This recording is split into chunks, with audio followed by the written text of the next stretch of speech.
pastiin dulu narsumnya siap dulu. Oke, ada Mas Jema dan Mas Feros. Ya, halo, siap. Nah, siap. Tinggal Mas Jemanya dulu. Apakah sudah ready?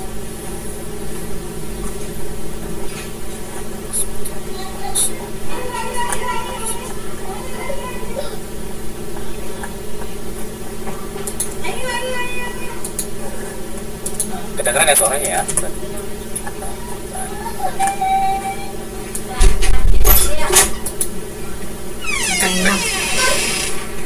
Oke, siap.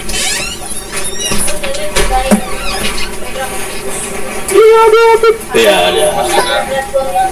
Halo Mas Mas Jema. Pegang itu dia. Ditunggu sebentar.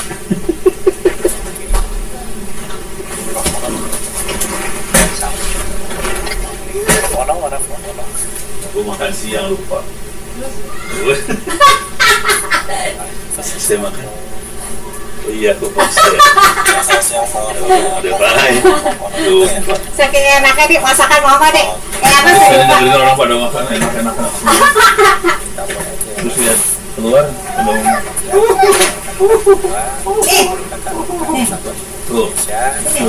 ada tuh, sana tuh.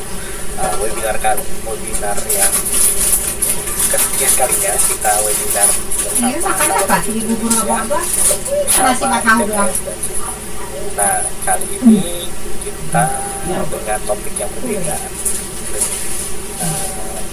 dengan topik berbeda dengan sebelumnya.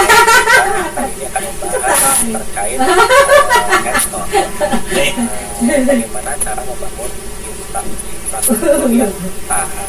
Itu bencoklat. Dalam artian tahan gangguan dengan Anda sendiri, bagaimana kita sebagai praktikal leader atau kita bagaimana mengaplikasikan. Nih, tutupnya nih. Kita sudah dihadirkan bersama narasumber kita. Yang pertama ada Mas Eros, yaitu solution arsitek dari Balik Wah, juga satu. Lalu juga ada Mas Jema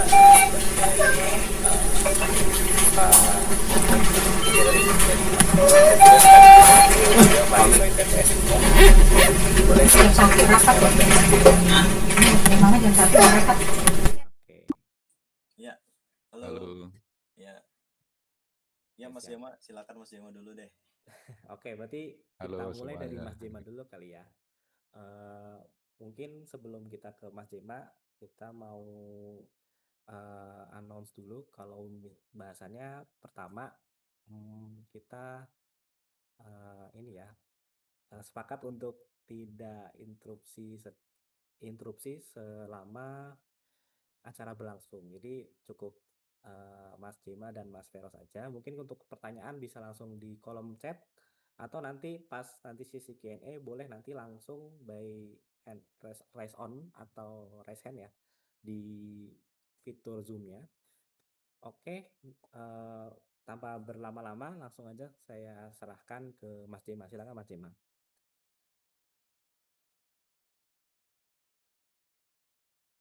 Baik, terima kasih Mas Yoga atas waktunya. Makin ganteng aja. Terima kasih Pak Agung. Ya, perkenalan. Saya Jema Mawaldi, saya mahasiswa ITTS semester 2 dari Prodi Teknologi Informasi. Saat ini saya bekerja di Sivali, kemudian sebagai junior cloud engineer. Kurang lebih seperti itu, Mas Yoga. Silakan Mas Feras, perkenalkan diri. Ya, halo, terima kasih atas introduksinya ya, sedikit ya tadi oleh Pak Yoga juga sama Mas Jema nih. Ya, perkenalan, saya Feros, sebagai solution architect ya di Sivali juga.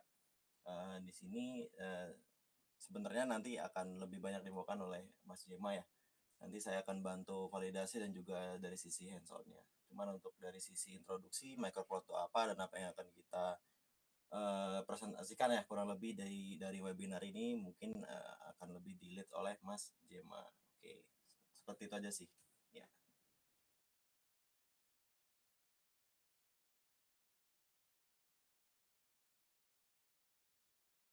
Oke Mas Dimas, boleh langsung aja silahkan Mas Dimas. Lagi persiapan kayak Sebentar ya Mas Yoga, saya siapkan dulu slide-nya. mungkin sambil nunggu Prof. Wono, are you still there? Are you hear me? Iya Halo, Prof, Pak halo Wono. Prof. Here. Halo Prof. Nah, ada suaranya tuh. Udah muncul ya. Sambil nunggu Jema silakan Prof. Mungkin ada sesuatu hal yang ingin disampaikan, katakan. Oh, yang pasti terima kasih ke Mas Feros, Mas Jema yang sudah mau sharing, Yoga yang sudah jadi moderator, ya, keren banget. Ini ilmunya ilmu luar biasa karena open source dan sebagainya lah ya. Kalau bisa diimplementasikan kita kan jadi lebih lebih berdaulat ya. Jadi buat teman-teman mudah-mudahan ini bisa bermanfaat buat kita semua. Saya nggak akan lama-lama karena tujuan saya buat ngerekam sih sebenarnya. Curang. Oke, terima kasih banyak Mas Feros, Mas Jema, Ubuntu, Yoga dan teman-teman semua, Pak Agung, thank you very much. Ya Prof, terima kasih juga Prof. Oke, terima kasih Prof. Oke, kalau kayak sepertinya sudah siap, mungkin silahkan Mas Jema langsung kita cerita. Oke, baik, terima kasih waktunya. Baik, pada hari ini tema kita yaitu membangun infrastruktur cloud tahan gangguan untuk sektor strategis. Nah, sebelum masuk pada intinya yaitu membangun infrastruktur Recording in progress. tahan gangguan untuk sektor strategis, kita bahas dulu apa itu sektor strategis ya. Nah, sektor strategis merupakan sektor yang sangat penting bagi perekonomian suatu negara karena ini berkaitan pada kepentingan pertahanan serta ketahanan suatu negara. Sebagai contoh yaitu sektor industri, kemudian sumber daya alam, jasa, kemudian infrastruktur. Nah, infrastruktur ini fisik maupun digital yang mendukung konektivitas serta layanan publik. Nah, mengapa harus tahan gangguan? Nah, ini penting karena pertama yaitu kelangsungan dari bisnis, dari jaringan yang tahan atau infrastruktur yang tahan terhadap bencana ini memastikan operasional bisnis dapat berjalan terus meskipun terjadi gangguan.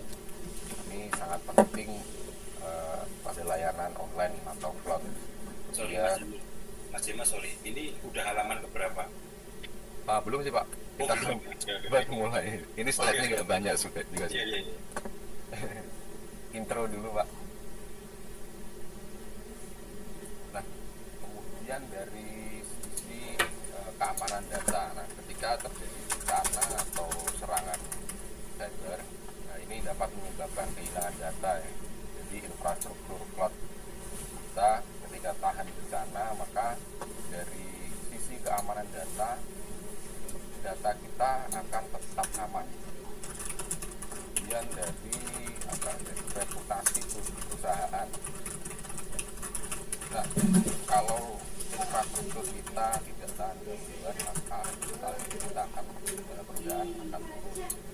Karena kalau sering terjadi problem, pasti user pasti akan marah-marah biasanya. Kemudian dari kepatuhan regulasi, sebagai kita ambil contoh dari banking atau kesehatan, nah ini pasti sangat membutuhkan yang namanya regulasi. Nah, dengan infrastruktur cloud yang tahan terhadap gangguan, maka ini cukup sangat membantu memenuhi persyaratan dari kepatuhan regulasi. Nah, kemudian kita masuk kepada intinya. Nah, untuk infrastruktur cloud tahan gangguan ini kita membutuhkan nama konsep high availability. Nah, analoginya itu seperti apa? Bagi berikut ya. Anggap aja ini SOA 1 lah. SOA 1 ini sebagai server atau model ya. Nah, service akan tetap jalan tanpa menggunakan high availability atau sistem akan tetap online ya. Nah, akan tetapi ketika terjadi bencana ini jika menyebabkan node ini down, maka service ini akan mati, jadi tidak akan berjalan. Contoh service internet ya, internet dari sisi ISPA ini hanya memiliki satu router atau satu upstream. Nah, ketika itu down, maka internet tidak akan berjalan. Nah, beda cerita jika kita menerapkan teknologi high availability ini. Nah, jika kita memiliki 3 server, kita terapkan high availability, service akan berjalan seperti biasanya. Nah, kemudian ketika terjadi gangguan atau bencana, maka menyebabkan salah satu node itu menjadi mati atau down, ini tidak akan mengganggu dari service yang sudah berjalan. Service akan tetap berjalan seperti biasanya. Nah, untuk infrastruktur cloud sendiri yang support dari high availability yang akan kita bahas pada hari ini, yaitu teknologi dari Canonical, yaitu Canonical Microcloud. Nah, ini merupakan open source cloud private cloud ya. Jadi microcloud ini merupakan terdiri dari beberapa komponen. Untuk komponen dari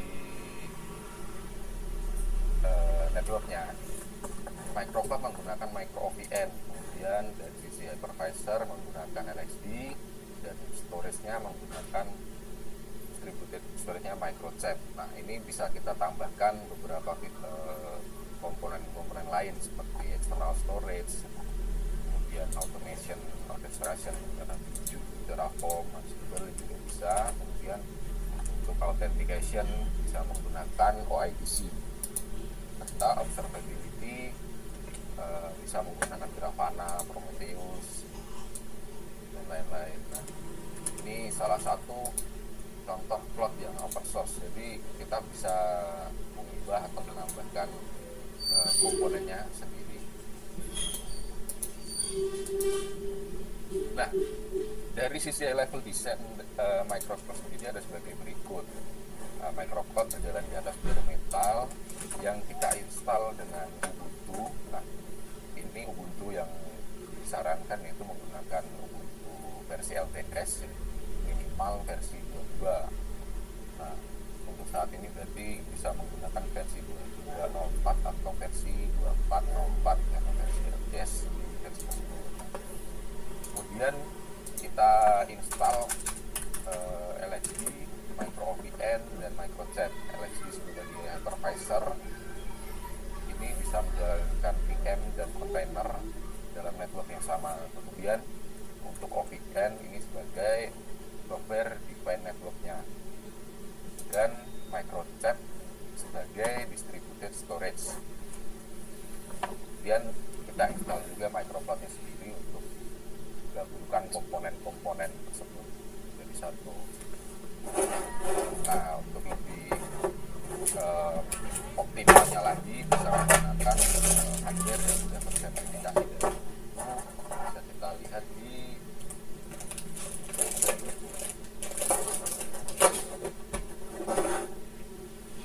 misal kita install di server, kita bisa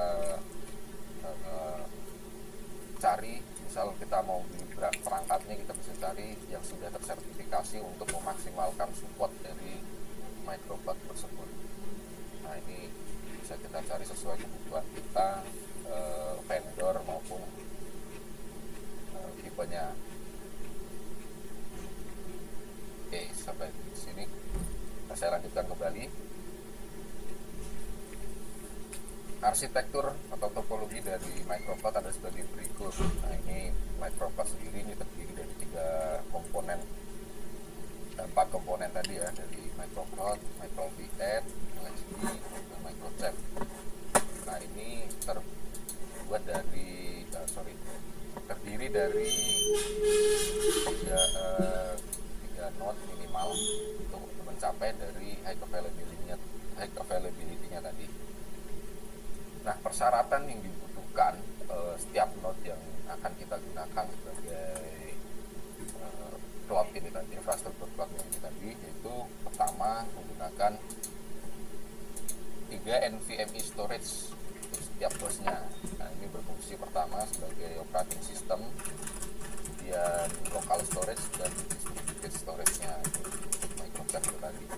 Nah, dari sisi network ini membutuhkan 2 interface 10G. Yang pertama kita gunakan untuk komunikasi intra cluster ya, jadi untuk menghubungkan antara machine 1, 2, dan 3 bisa saling komunikasi. Kemudian yang kedua kita gunakan untuk eksternal atau uplink-nya. Nah, untuk lebih detailnya kita bisa buka di microcloud requirements-nya di sini, sudah saya buka. Jadi untuk penggunaan microcloud sendiri dia maksimal di 50 mesin dalam satu cluster yang sama. Untuk produksional minimal menggunakan 3 physical machine, sudah disebutkan, dan tidak direkomendasikan menggunakan virtual machine atau VM sebagai cluster dalam production ya. Nah, untuk prosesor dari microcloud ini kita bisa menggunakan vendor ya, seperti Intel, AMD, atau kita menggunakan ARM-based. Nah, ini bisa dikombinasikan dalam satu cluster yang sama. Untuk memori, misal dalam development minimal menggunakan 8 GB RAM. Untuk production minimal menggunakan 32 GB. Nah, ini sejalan dari requirement dari CEP. Nah, ini untuk kebutuhannya bisa dilihat di dokumentasi resminya CEP dan microcloud ya. Untuk storage-nya yang disebutkan tadi membutuhkan 3 untuk local storage, distributed, dan OS-nya. Nah, ini minimal 100 GB. Jika di bawah 100 GB bisa berjalan, memang tidak direkomendasikan. Untuk untuk production bisa menggunakan minimal 1 terabyte.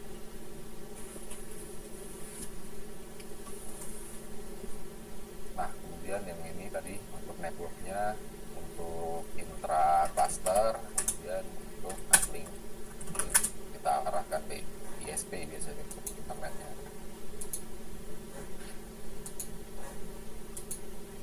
Oke, kemudian di selanjutnya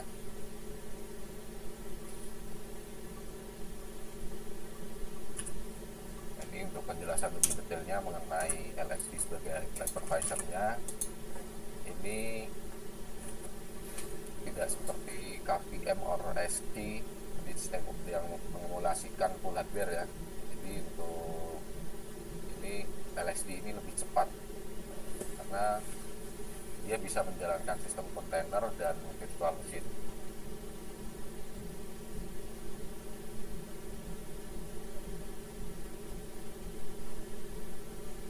Dan ini topologi yang akan digunakan sebagai micro OVN. OVN ini merupakan open source software defined network atau SDN untuk yang built-in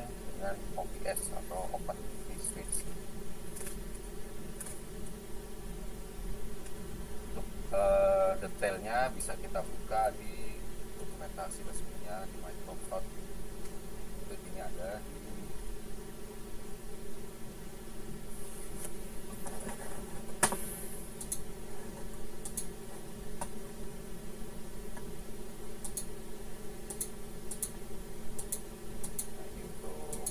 konfigurasi dari chat. Ini secara umum network setupnya menggunakan seperti ini.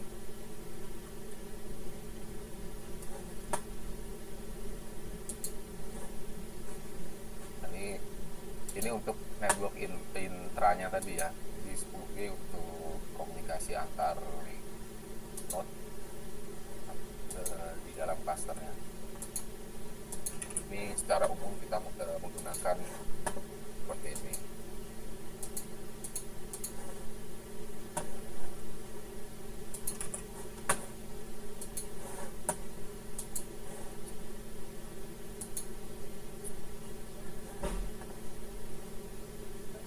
Nah, mungkin kita bisa langsung ke hands-on-nya ada. Saya share screen dulu.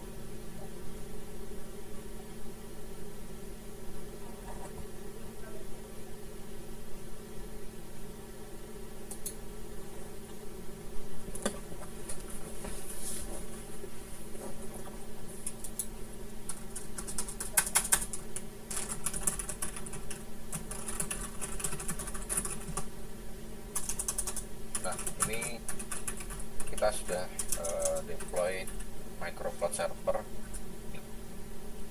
untuk kita hands on.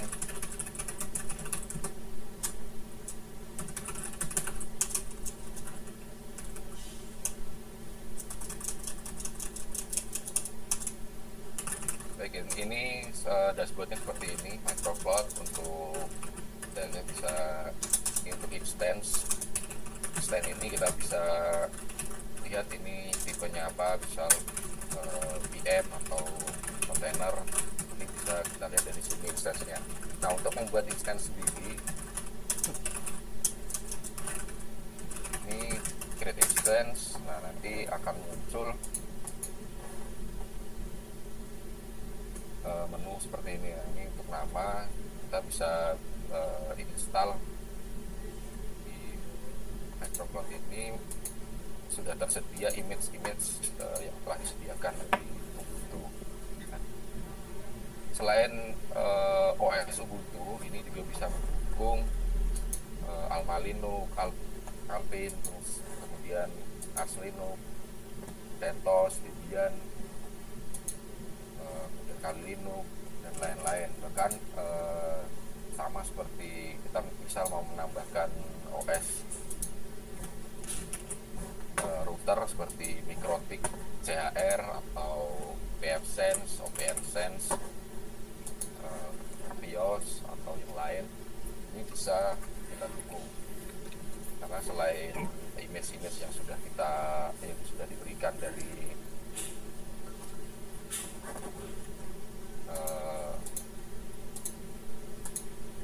Ubuntu-nya.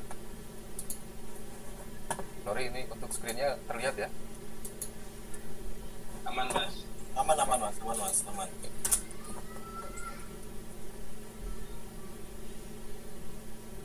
Nah, ini kita bisa menggunakan custom ISO. Nah, kita bisa upload ISO, misal coba saya cari ISO.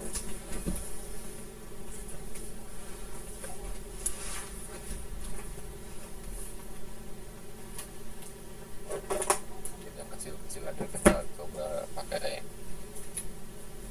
CHR, ini bisa, atau kita bisa install Windows di microcloud. Jadi misal ada instansi atau public sector yang masih menggunakan Windows, kita bisa install Windows ketentuan ini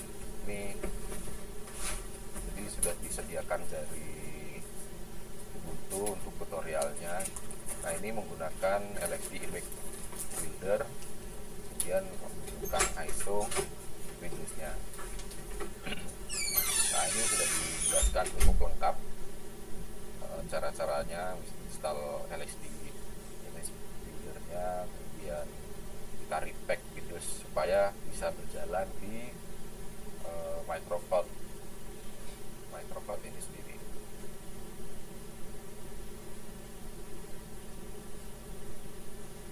Nah, kemudian selanjutnya seperti yang GUI-nya tadi, kita buat VM-nya atau instance-nya. Nah, ini untuk Windows keperluannya seperti ini, kemudian baru dilanjutkan. Nah, jadi teknologi ini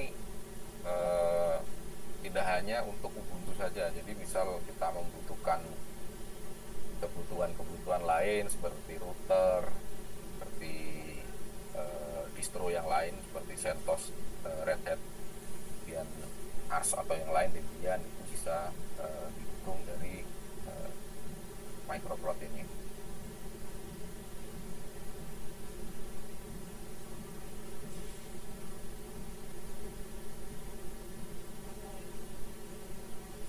Oke, ini kita lewati. Atau kita bisa jika kita sebelumnya menggunakan cloud yang lain, contoh menggunakan Proxmox ya, kita bisa menambahkan eksternal video image sendiri atau dari ekspornya dari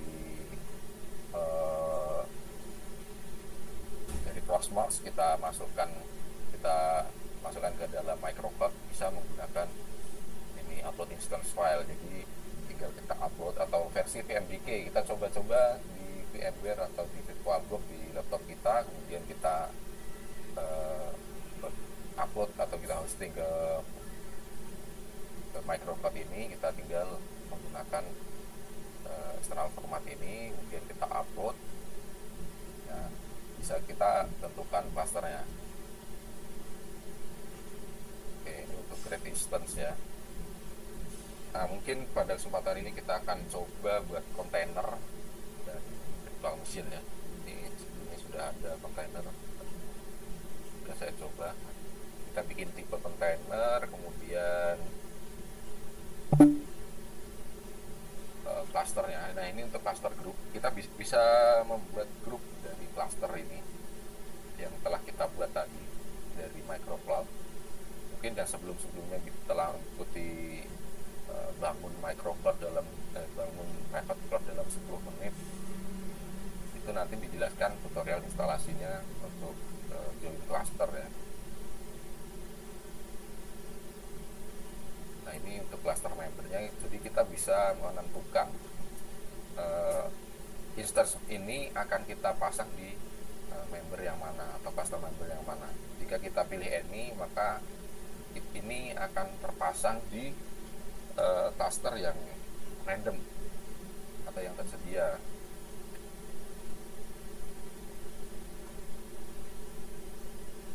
Nah, ini kita bisa buat groupingnya di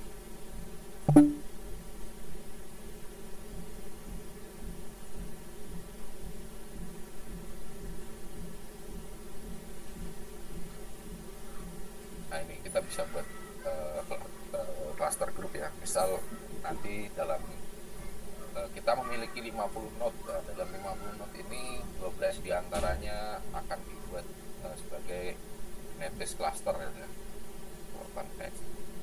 Nah, kita tinggal tambahkan, kemudian kita pilih cluster mana saja yang mau dijadikan grupnya. Nah, ini bisa nanti akan seperti ini ya.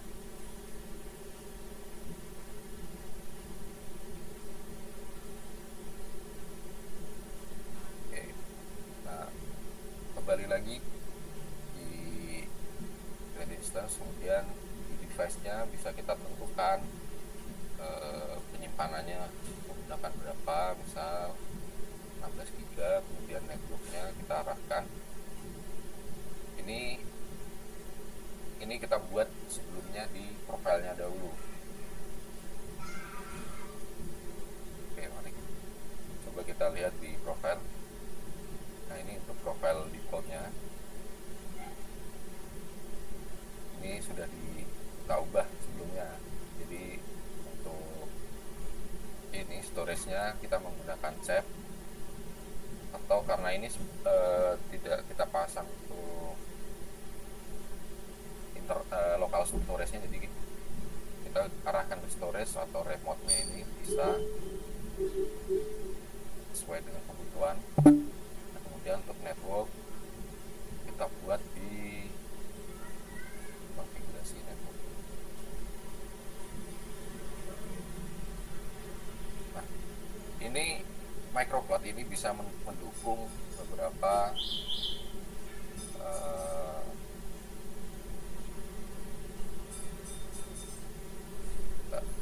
saya buka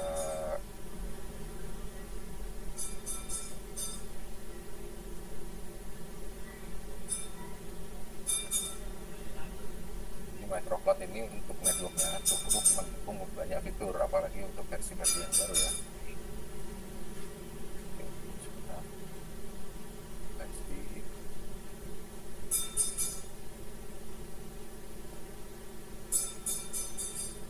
Untuk networkingnya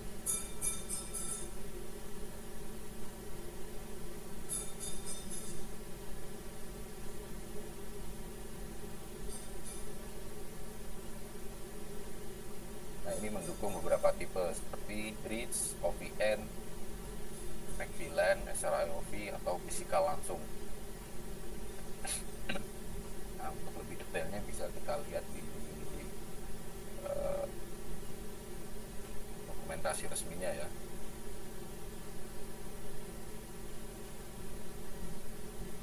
Ini kembali lagi. Nah, ini pada showcase hands-on ini kita menggunakan versi OVN. Nah, untuk membuat versi OVN ini kita tinggal menambahkan uplink dengan tipe physical. Kita arahkan ke upstream masing-masing klasternya. Nah, ini di klaster ini sama menggunakan di ENP6S0 semua.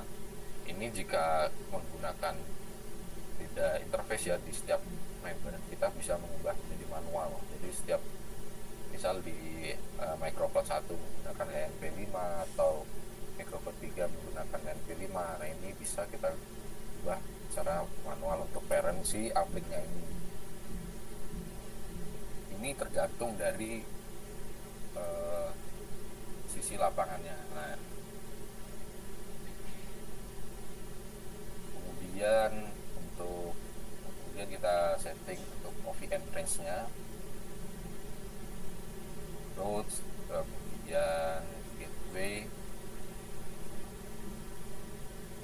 Di microcloud ini juga mendukung name server. Nah, ini bisa menggunakan dari LXD sendiri atau kita buat ke arah DNS public ya.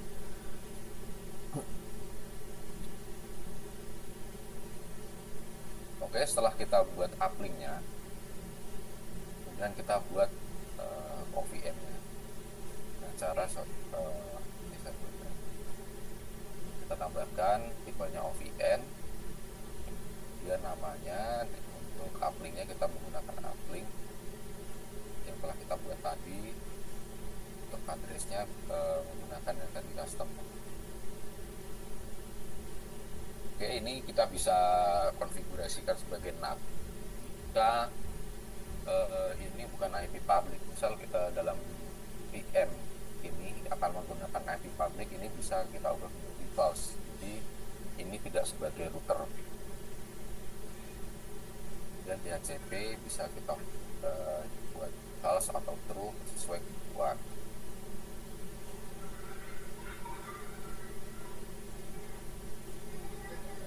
Setelah kita buat interface OVN-nya akan muncul seperti ini.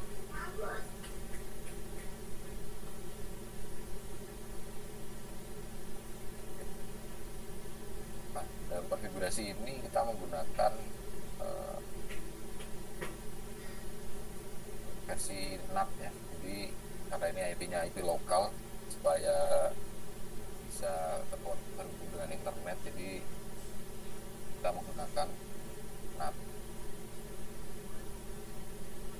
Oke, ini setelah kita buat networknya yang tadi, kita masukkan ke dalam profile. tambahkan di sini. Ini tinggal kita sesuaikan kebutuhan interface Ethernetnya ini mau ditambahkan berapa, sesuai kebutuhan aja. Kemudian jika kita punya GPU untuk mungkin kita nge-lab AI, kita bisa menambahkan GPU di sini. Nah, untuk pas NVIDIA GPU untuk kontainer mungkin bisa dilihat dari dokumentasi ini ya.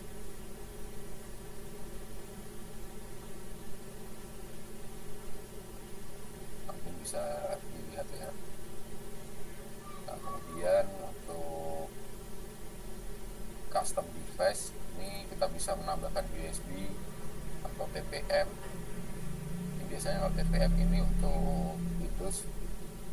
Kemudian kita bisa menambahkan PCI. Jadi satu PCI X16 atau X8 kita pasang VGA atau pasang Ethernet card, itu bisa langsung kita pass through ke dalam si VM. Kita buat resource limit dari profile bisa, atau bisa langsung dari instance. Ini bisa kita ubah.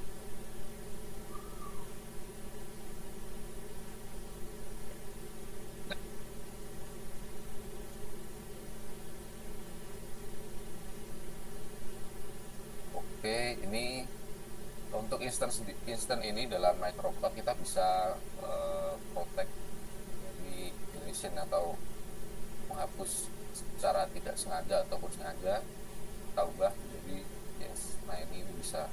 Jadi kalau ada orang iseng menghapus VM atau tidak sengaja terhapus VM-nya, itu bisa kita proteksi supaya tidak bisa terhapus.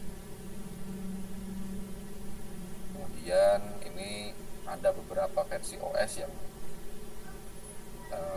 ini tidak support atau tidak mendukung secure boot. Untuk snapshot bisa. Kemudian migration, nah ini karena nanti kita akan coba untuk availability-nya, kita aktifkan low stateful migration. Nah, nanti bisa kita lihat, kita coba ya. Nah, dari cluster member 1 misal down, akan jalan atau berjalan di cluster yang lain.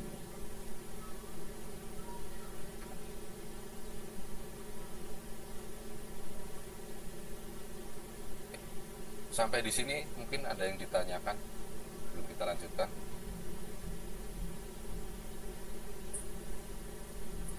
Mungkin sesi Q&A nanti aja Mas, di belakang aja. Oke.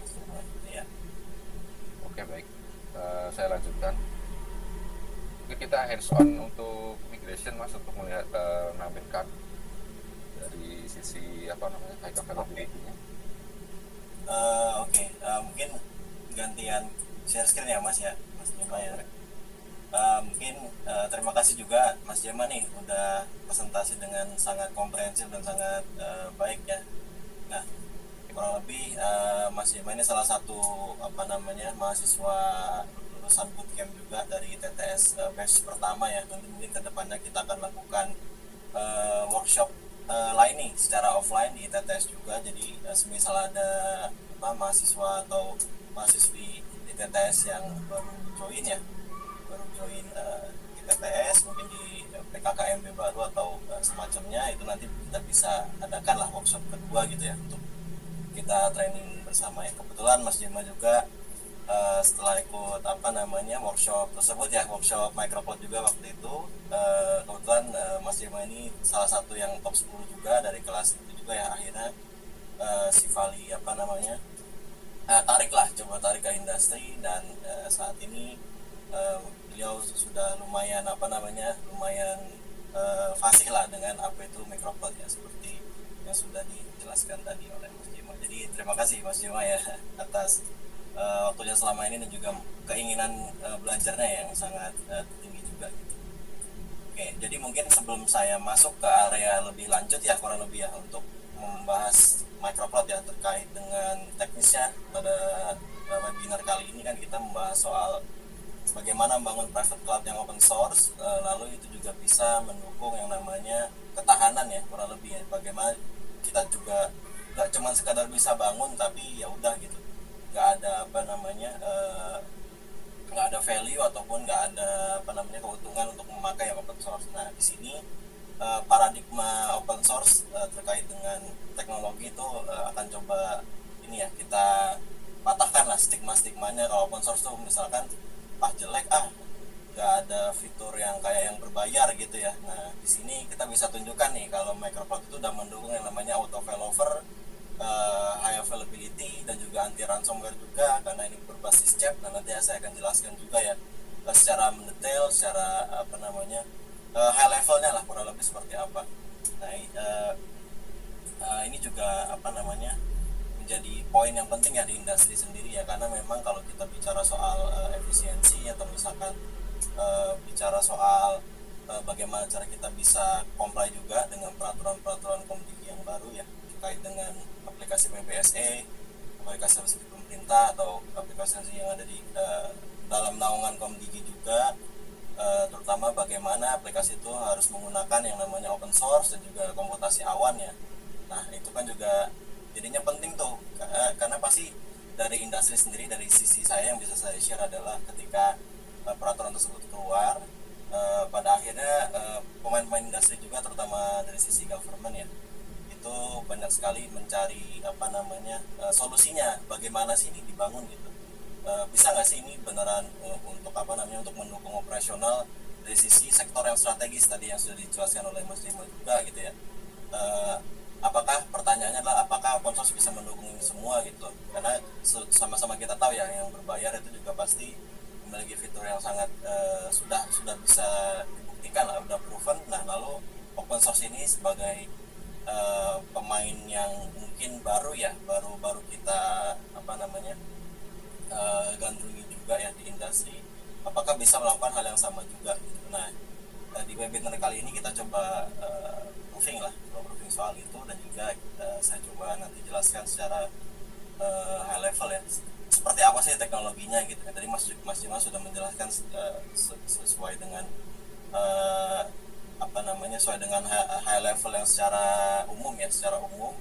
Jadi saya juga coba lebih detailkan lagi lah kurang lebih seperti apa. Oke, saya izin share screen. Mungkin saya sebelum ke arah proofingnya ya, mungkin saya akan coba jelaskan dulu seperti apa gambaran yang kita punya saat ini ya.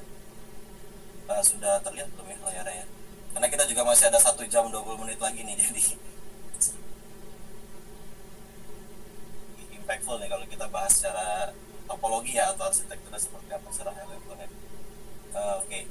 Mungkin ini kalau yang agak awam mohon maaf ya, mungkin saya akan coba jelaskan gimana sih secara mudahnya gitu ya, untuk dipahami semudah mungkin lah saya akan coba ya. Oke, pertama yang akan kita showcase itu ada 3, kita install itu di atas VM ya, jadi ini bukan bare metal. Jadi kurang lebih kita punya 3 VM. VM-nya ini namanya kelihatan nggak ya? Sorry. VM-nya ini ada namanya Microcloud 01, lalu kita buat 3 kali yang Microcloud 02, lalu Microcloud 03. Nah ini sebagai VM. Nah dimana tadi Mas Jema juga sudah sampaikan ya, bahwa untuk requirement-nya sendiri sebenarnya itu jauh lebih ringkas ya daripada teknologi private cloud yang mungkin 2015, 2016 atau tahun belasan lah ya, karena ini sifatnya itu hyperconverged atau HCI, di mana storage dan juga hypervisor secara komputasinya itu digabung ya kurang lebih, jadi storage dan komputasi itu jadi satu.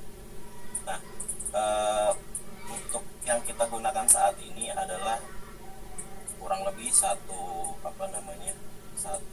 ini secara volume ya, kita menggunakan namanya SDB Microcloud 01 SDB. Ini sebagai chipnya, cluster chip ya, nanti akan saya ini juga. Terus 2 SDB, terus Microcloud 3 3 SDP ya. Oke, nah ini berada dalam satu logical chip ya, kurang lebih storage chip.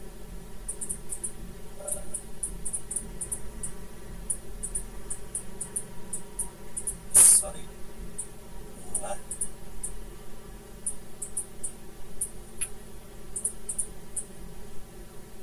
oke, terus ini namanya chip cluster. Nah ini nih sebenarnya resep rahasianya di balik gimana cloud itu bisa high available ya, atau fault tolerant. Karena kalau kita ngomongin soal teknologi yang seperti itu ya, teknologi yang dipakai oleh proprietary atau misalkan teknologi canggih yang dipakai oleh enterprise gitu ya, yang teknologinya itu bisa fault tolerant atau dia anti mati kurang lebih ya. Nah ini yang sebenarnya mereka pakai, cuman mungkin perbedaannya adalah dari segi arsitektur storage yang digunakan. Kalau di open source sendiri rata-rata kebanyakan tuh pakai metode sama seperti CHEP, yaitu punya file replication ya, kurang lebih over network ya. Jadi dia SDS, berbentuk SDS, di mana storage-nya itu sendiri berbasis network ya. Jadi dia itu akan mereplikasi file yang akan dibuat dalam hypervisor-nya untuk menjadi replikasi lah, untuk terreplikasi ke dalam pool yang lain. Nanti akan saya coba jelaskan dan juga praktikkan. Nah ini kurang lebih topologi yang kita pakai saat ini.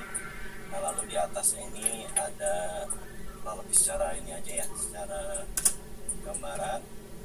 Ini ada microcloud, di atasnya pada atas microcloud ada VM yang tadi di showcase oleh Mas Jema, kurang lebih ada VM apa.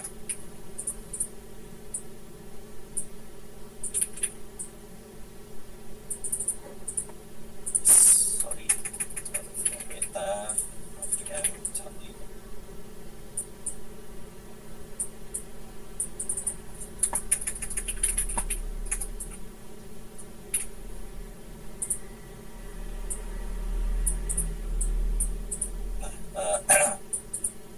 Kurang lebih seperti ini ya secara topologinya ya, yang kita gunakan di showcase saat ini ya. Nah ketika nanti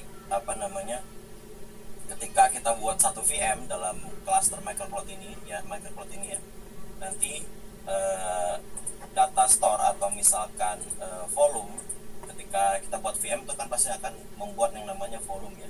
Dan di sini nanti dia akan generate satu volume. Saya kan pakai ini ya, volume, misalkan volume VM alpha. Nah nanti otomatis untuk mekanisme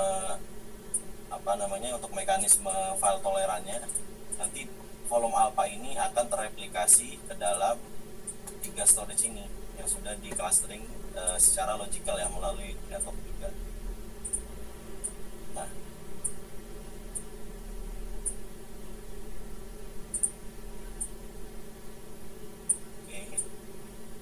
jadi dia akan buat 3 replikasi lah kurang lebih.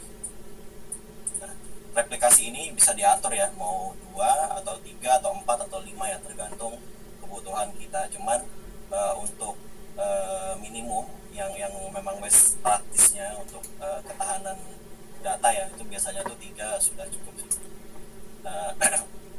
Dan ketika arsitektur ada seperti ini, misalkan 3 ya, ini clusternya akan tahan terhadap fault tolerant yang cuma 1 node kalau mati gitu ya.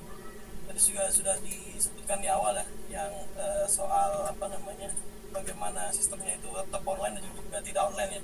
Jadi kalau misalkan ini mati, misalkan node ini mati, nah 2 ini akan tetap menjalankan VM yang ada di atasnya kurang lebih. Misalkan VM ini, VM Charlie ada di microcloud 3 ya, misalkan VM Charlie ada di node 3. Nah, node 3-nya mati. Nah, cuman karena file volume VM-nya itu ada di sini, ada di semuanya ya, sudah terreplikasi, maka node lain bisa mengakses volume VM ini ke dalam cluster mereka sendiri. Nah, jadi secara otomatis nanti microcloud akan bisa memindahkan VM yang mati tadi, di node yang mati, VM yang ada di node mati tadi, ke node yang lain yang masih hidup dan masih punya space lah kurang lebih untuk menjalankan migrasinya atau auto failover-nya, kurang lebih seperti itu sih.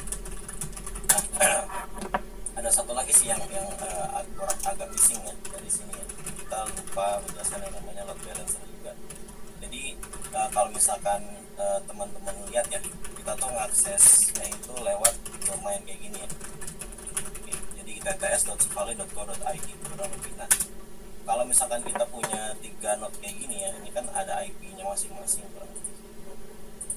Misalkan ini misalkan aja ya, saya agak lupa sih IP-nya apa. Misalkan ini ya, gua terus IP-nya 1003 10.004. Nah, gimana cara ngakses dashboardnya gitu, karena kurang lebih semua komponen itu diinstal secara bersamaan ya, atau uniform lah kurang lebih. Nah, di setiap node ini komponen sama terinstal, ada microcloud, ada LexD, ada microchip, ada microVN, ada dashboardnya juga di dalam satu ini juga sama, ada dashboardnya juga, ini juga sama, ada dashboardnya. Nah, untuk itu kenapa kita bisa akses ini dengan domain, karena domain kan cuma bisa satu record ya, DNS recordnya cuma bisa satu. Nah, ini kita pakai namanya load balance menggunakan hub proxy. Nah, hub proxy ini kurang lebih seperti ini cara kerjanya ya. Sebentar, saya coba atasi. Yes.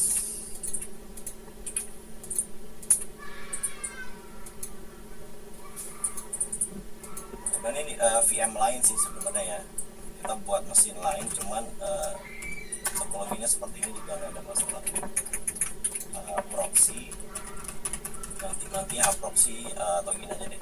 Jadi biar sesuai dengan topologi yang ada ya. Misalkan kita buat VM di luar itu ya, satu lagi VM proxy.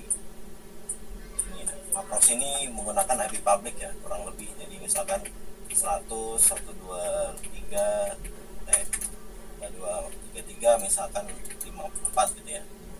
Nah, ini nanti dia akan otomatis load balance dari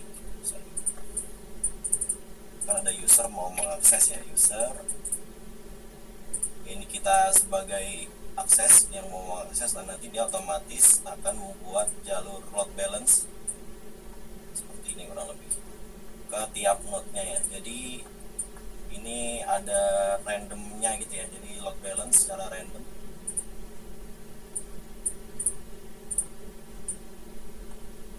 Nah,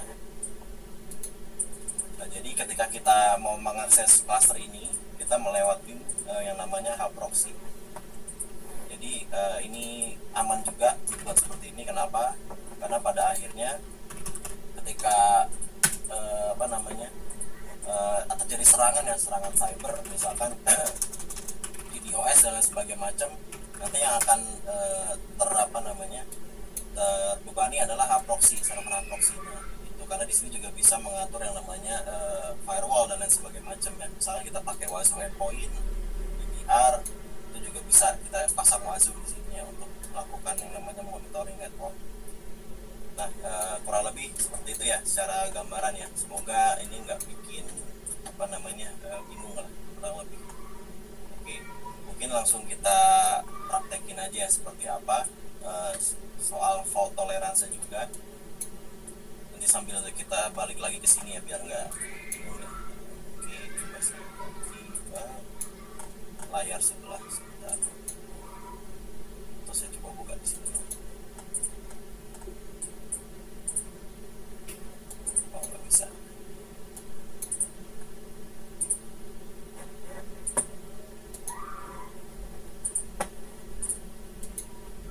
Nah, kurang lebih ini yang tadi kita bikin. Coba saya mau sharing ininya dulu. Share link. Saya mau buka di sini, coba bisa ya. Oke, bisa ternyata. Ini kelihatan ya screen yang saya share ya. Mana? Ya, nah kurang lebih tadi ya, ini yang saya jelaskan tadi, ada hub proxy, microcloud 01, microcloud 02. Jadi sama seperti ini ya kurang lebih ya topologinya. Jadi ada 3 VM untuk microfloatnya, lalu ada hub proxy. Nah, ini IP public, tapi jangan dikasih tahu IP publicnya ya. Nah, akhirnya kita bisa mengakses yang namanya ini ya, dashboardnya dari microfloat cluster ini tadi ya, yang tadi sudah ditunjukin juga sama Mas Jema. Nah, ini IP private ya, jadi kalau kalian ping dari CMD kalian ini nggak bisa, kan ini private. Jadi masih aman kalau di-share. Nah, oke, kita langsung aja ya, praktek ya. Terus sebelum praktek mungkin satu lagi saya mau jelaskan, di sini kita juga bisa set parameter ya, cluster healing thresholdnya. Jadi misalkan ketika microfloat itu aware ya kalau misalkan node ini mati gitu, nah nanti secara otomatis dia akan bikin health check kurang lebih atau counter ya untuk berapa lama VM itu dipindahkan. Nah di sini saya memilihnya 5 detik ya. Jadi semisal node itu mati dan tidak responding ketika di ping atau diajak ngobrol sama node lain ya, kurang lebih node ini mati nih, ini gimana ya gitu. Ya udah kita tunggu 5 detik ya. Ini node dua node ini lagi ngobrol nih misalkan. Node ini mati nih, nggak bisa direspon gitu kan. Sudah 5 detik, VM-nya kita tarik aja ya ke node kita lah, terserah mau yang mana, mau bisa node 01 atau 02 gitu ya. Nah kurang lebih secara desainnya seperti itu. Nah ini kita bisa setting di sini. Lalu kita juga bisa replikanya ya, tadi yang sudah saya jelaskan ya. Replikanya ini kita mau berapa ya kan, mau berapa setiap VM tuh mau bikin berapa replika di pool chatnya, kurang lebih bisa bikin 2, bisa bikin 3. Nah kalau 3 fault tolerance 1, kalau bikin 4 node itu fault tolerance 2, jadi bisa 2 node yang mati. Oke, kita coba ya. Nah ini VM alpha dari microfloat 01 ya, coba kita matikan ya di VM ini ya, microfloat yang ini coba kita matikan. Mungkin sebelum ya nggak apa-apa, langsung aja ya, langsung kita matikan, kita force stop. Nah apakah nanti VM-nya langsung pindah? Nah ini udah stop ya, udah stop. Oke, dia masih loading.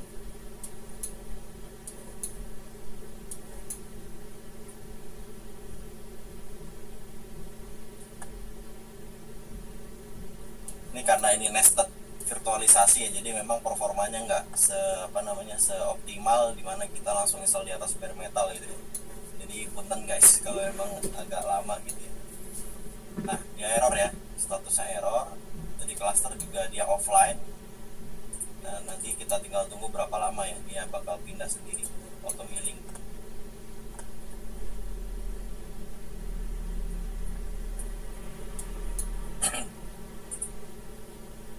Oke, mungkin sekitar berapa puluh detik lagi ya kurang lebih ya, karena emang ini nested dan hard disk yang biasa, jadinya emang agak lama ya. Karena tadi seperti yang udah Mas Jema sampaikan di awal tadi ya, ini memang kalau untuk sektor yang kritikal itu memang diwajibkan ya atau diperuntukkan untuk memakai NVMe storage. Jadi write speed sama IO speednya tuh jauh lebih kenceng ya kurang lebih ya. Oke, tunggu sebentar.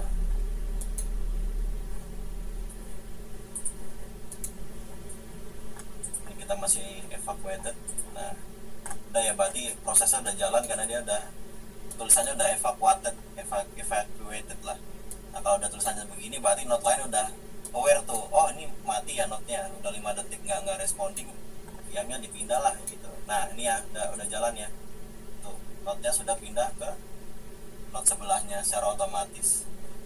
Ya ini nggak ada berapa puluh detik tadi ya, mungkin 30-40 detik ya. Nah ini itu pun karena nested ya guys ya. Mungkin kalau di atas bare metal, NVMe dan switchnya dan lain-lain itu udah optimal 10G atau 25G atau 4G ya, ini bakal jauh lebih cepat lagi gitu ya. Mungkin dari hitungan detik ya dan lain sebagainya macam lah, tergantung dari parameter atau setup kita di on premise gitu ya. Oke. Terus apa aja sih tadi yang saya izin tambahin ya Mas Jema ya, tadi belum sempat di cover ya terkait dari migration dan sebagainya macam. Nah terus kalau misalkan node-nya udah nyala lagi nih misalkan ya, ini kan tadi mati, misalkan kabelnya kesandung gitu ya, nggak sengaja kecabut gitu ya, orang main ke server kesandung apa gimana gitu ya, nggak tahu. Nah, kita nyalain lagi lah servernya. Nanti prosesnya seperti apa ya, ini harus manual sih kalau ini ya, karena dia nggak akan langsung otomatis balik. Kita harus pencet manual untuk restore, jadi dia akan balik ke node asalnya lah. Ini tadinya di node 1 ya, backup 1 ya. Nah, nanti dia akan otomatis. Nah, kita harus sabar sih nunggu servisnya ini jalan. Lagi-lagi ya, ini mengapa kita peruntunkan untuk pakai NVMe, jadi biar jauh lebih cepat untuk servis restore-nya, untuk servis boot up-nya lagi. Nah, itu biar lebih kenceng lah, sama booting OS-nya gitu.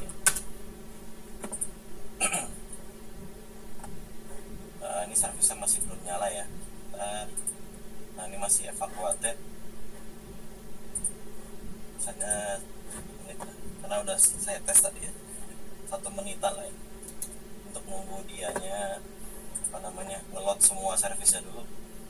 Kelihatannya dari mana, biasanya dari RAM-nya sih. Ini masih 400. Kalau misalkan udah 2 GB atau 3 GB, nah berarti dia udah normal lagi gitu ya, untuk di restore. Sebentar ya, kita tunggu.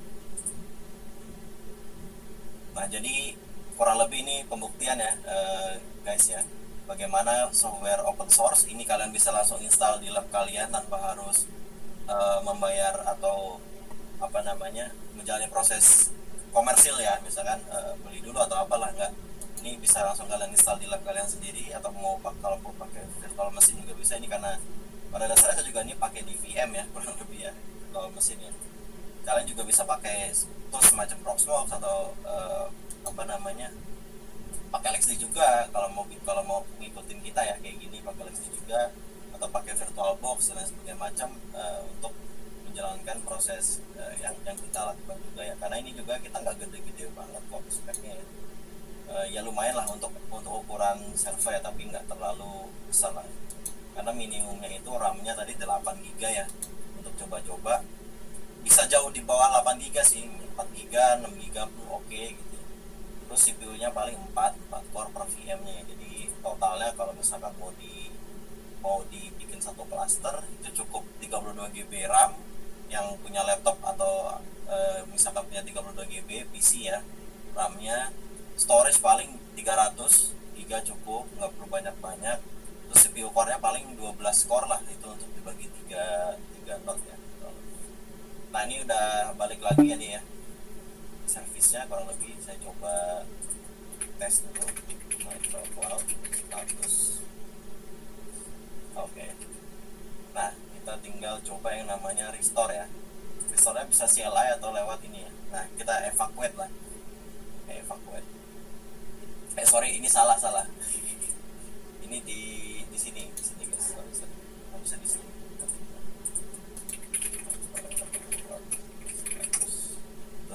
Node yang lain soalnya. Nah, kita cluster. Nah, ini evacuated yang kita restore. Nah, ya otomatis akan balik lagi gitu ke node asalnya.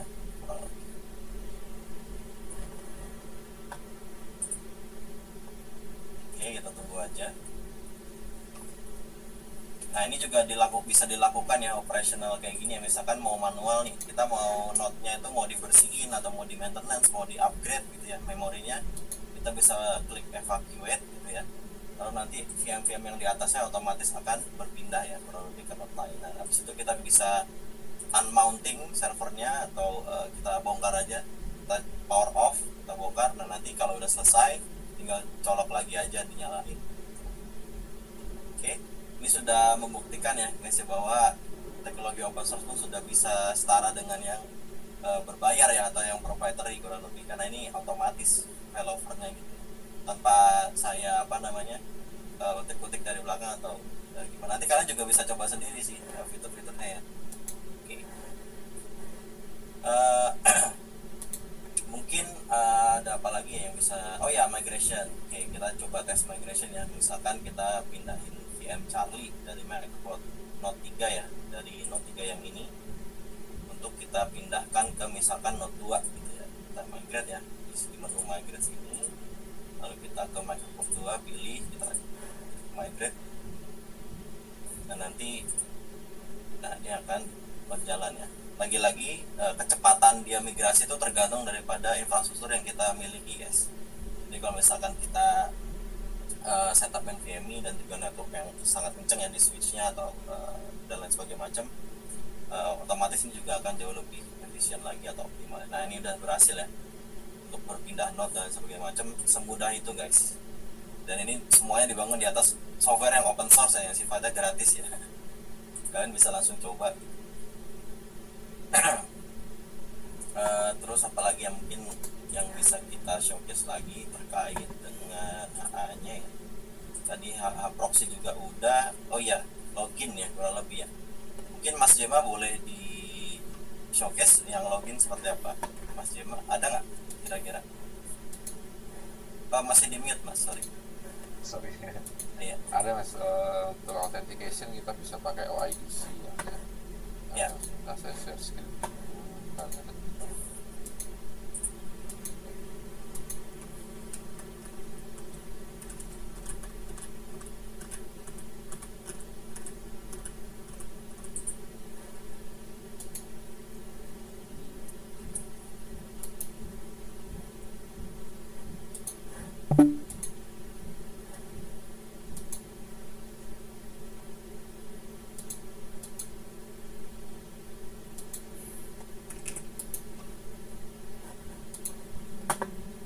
Nah, mungkin bisa jelaskan sedikit Mas, OIDC itu apa Mas?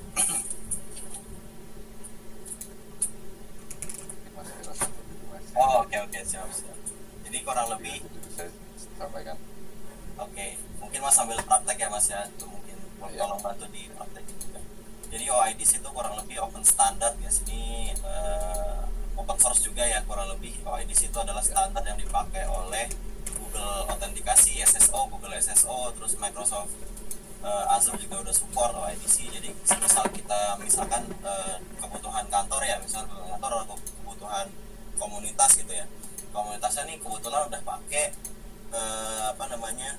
Google gitu ya, misalkan Google Workspace atau apa. Nah, itu kita bisa settingkan OIDC-nya melalui LexD. Misalkan komunitas itu mau kita kasih akses ke LexD cluster kita gitu ya. Nah, kita bisa tuh settingkan atau arahkan loginnya itu menggunakan login yang sudah kita punya dari awal gitu. Misalkan mau pakai Google, mau pakai Microsoft LDAP, Active Directory, nah itu bisa banget ya. Nah, inilah salah satu keuntungan juga ya daripada si Microcloud itu sendiri, karena ini tuh sistemnya terbuka ya dan bisa diintegrasikan ke mana aja gitu kurang lebih. Pertama kalau dari sisi industri itu kebanyakan pakai Active Directory ya, nah ini juga sudah mendukung untuk keperluan organisasinya gitu. Biasanya pada pakai Microsoft ID dan sebagainya macam. Nah, setting bisa buka di setting Mas untuk OIDC settingannya gitu. Jangan deh nanti ya ketahuan tokennya ya, mungkin yang masih kosong itu apa ya? Kita coba bantu cari.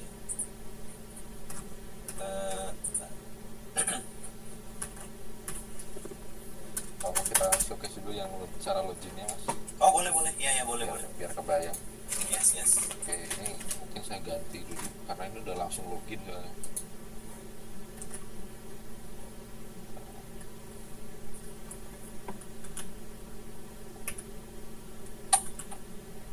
Nah, ini untuk loginnya kurang lebih seperti ini ya. Bisa masuk biasanya untuk LSD atau Canonical Microcloud dia bisa login via SSO atau via TLS. Untuk via TLS itu dia pakai sertifikat, kita install atau kalau sudah punya sertifikat tinggal kita masukkan ke tokennya, trust tokennya dari ya konsol, nanti bisa disesuaikan caranya. Jika sudah ada sertifikat atau belum ada, kita bisa generate atau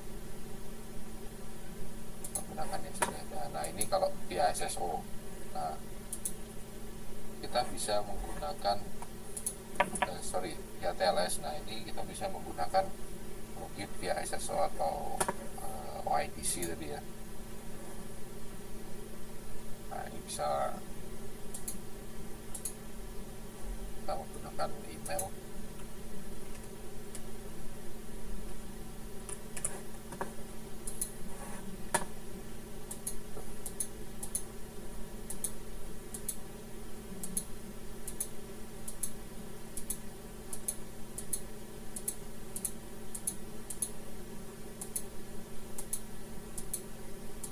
Nah,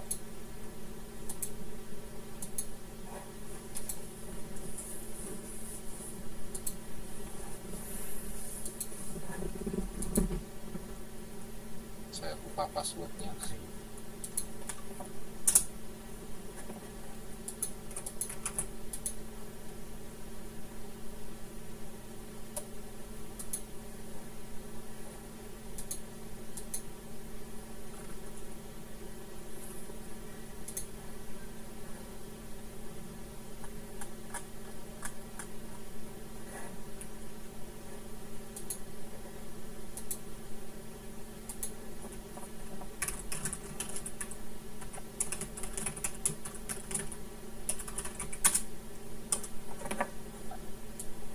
Ini bisa login ya username password, nanti tinggal nanti usernya ini juga kita bisa buat grouping ya Mas ya.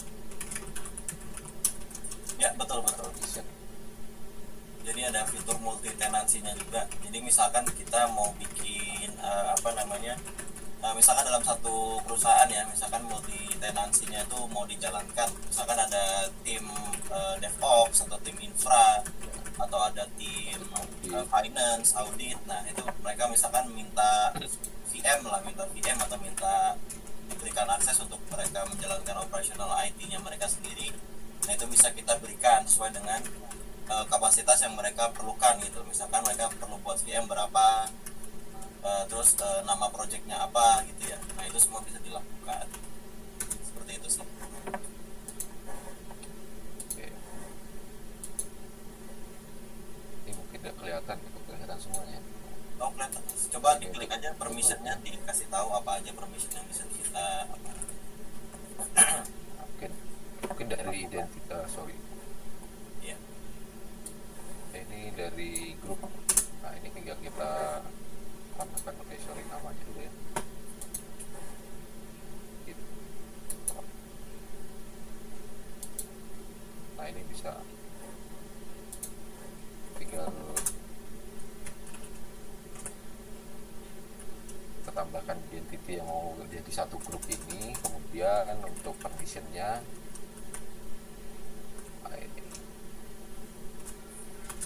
Permissionnya cukup lengkap ya, ada per resource bisa kita atur. Jadi mirip kayak di Kubernetes ya, resource manager itu ada juga di sini, bisa atur instance.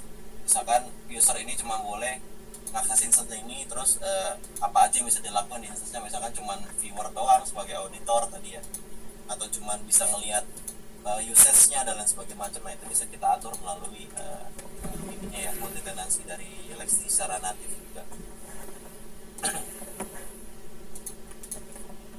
Nah, itu ada definisinya yang bisa kita tambahkan. buat operator ya. Ya.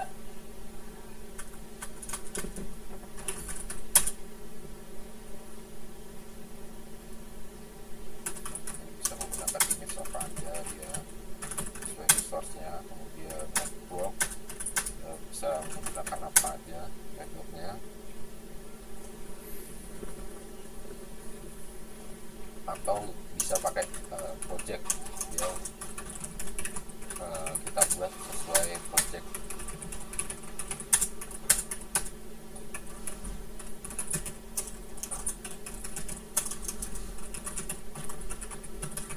Ini sebagai viewer lah.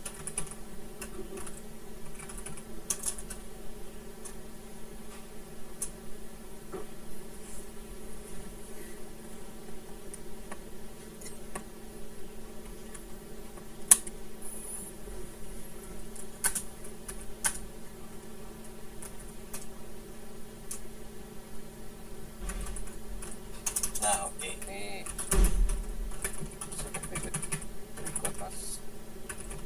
Ya. Nah, itu tadi kita udah bisa bikin grup ya, misalkan ada auditor, misalkan ada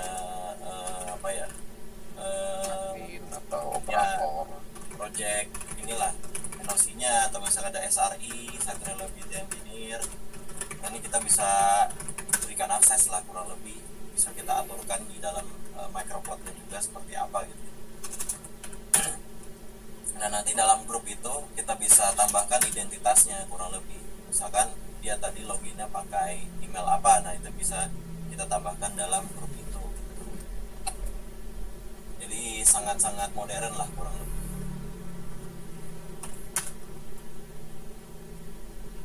Oke, mungkin sebentar ya, saya coba tunjukkan dari sisi observability-nya tadi ya, mungkin supaya waktunya bisa tergunakan dengan baik. Sebentar ya, saya coba buka grafananya yang udah existing ya.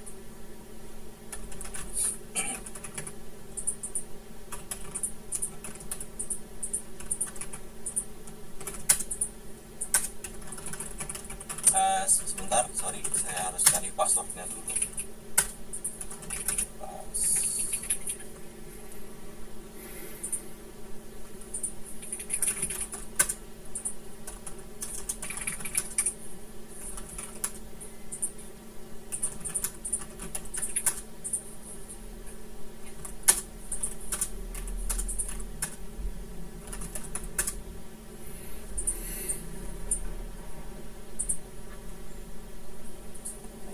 Oke, saya izin share screen ya untuk Grafana. Oke, silakan.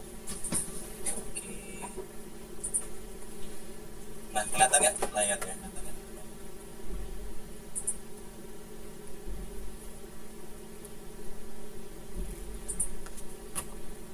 Nah, ini kurang lebih Grafananya Microplot ya. Jadi sudah sangat lengkap banget.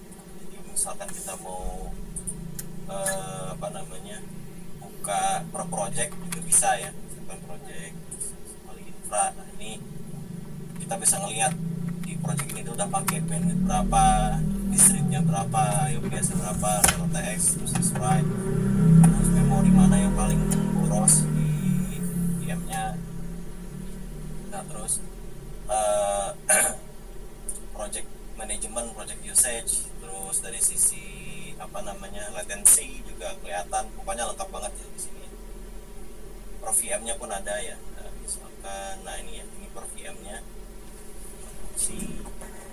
terus Central 2 dan sebagainya macam ya. Ini health check-nya seperti apa. Nah, ini semuanya sudah lengkap kurang lebih. Dan ini semuanya tutorialnya ada di dokumentasinya Microplot secara online ya guys. Jadi ini sudah bisa diakses secara umum, jadi kalian udah bisa langsung ngoprek nih gitu, kalau misalkan tertarik mau nyoba gitu ya. Dan jauh mudah kok untuk dipahami ya dari sisi tutorialnya dan juga dokumentasinya.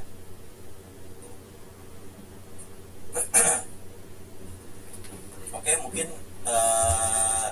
itu ya yang kita sampaikan ya Mas Jima ya untuk hari ini ya. Atau mungkin dari Mas Jima sendiri yang mau ditambah sebelum kita mungkin masuk sesi Q&A ya, karena saya lihat ada lumayan banyak nih yang bertanya.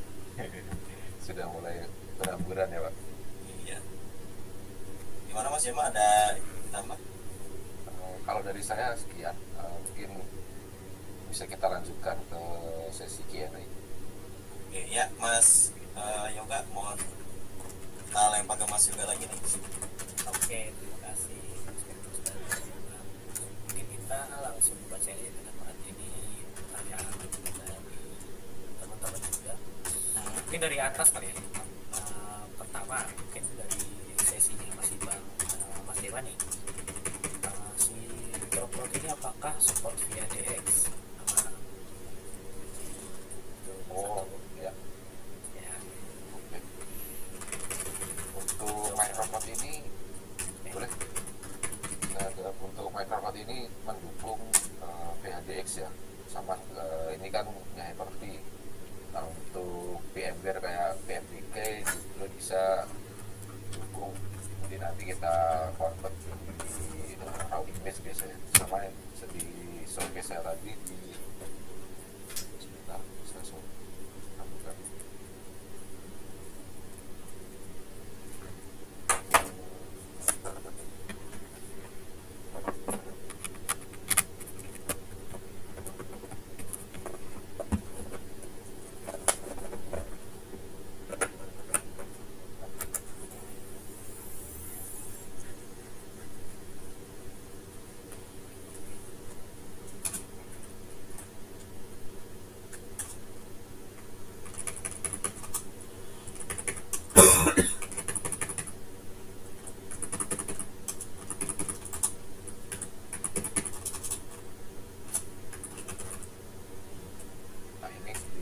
upload instance file ya. Jadi kita bisa masukkan file PHDX, MDK atau Pico atau image itu bisa. Ya cukup menjawab ya Pak Yoga. Selanjutnya ada pertanyaan dari Mas Yudi, apakah jumlah not menentukan server fisik? Ya, mungkin saya coba bantu jawab deh kalau yang itu. Saya masih kurang nangkep nih maksudnya seperti apa. Jumlah node menentukan jumlah server fisik. Iya, maksudnya node adalah server fisiknya. Maksudnya ya, node itu server fisik, betul. Ya, karena Microsoft sendiri disarankan pakai node server fisik ya Mas Brandi, environment canonical sendiri. Karena kalau untuk menggunakan VM itu memang tidak disarankan. Bisa, cuma tidak disarankan. Ya, mungkin untuk development aja buat testing gitu ya. Kalau pakai VM nggak ada masalah, cuma untuk production apalagi untuk sektor yang kritikal ya, sektor yang sangat perlu SLA tinggi. Nah, itu kita sarankan untuk pakai bare metal atau misalnya fisik. Ya. Semoga menjawab ya, Mas. Oke, Mas Yudi sudah menjawab. Selanjutnya ada pertanyaan dari Mas Rosin. Nanti bisa minta recordingnya. Nah, untuk recording nanti teman-teman bisa lihat di YouTube-nya ITTS Podcast. Nanti cari aja di kolom pencarian ITTS Podcast. Jadi semua rekaman webinar yang kemarin atau bahkan yang dari sahabat Indonesia juga ada di situ.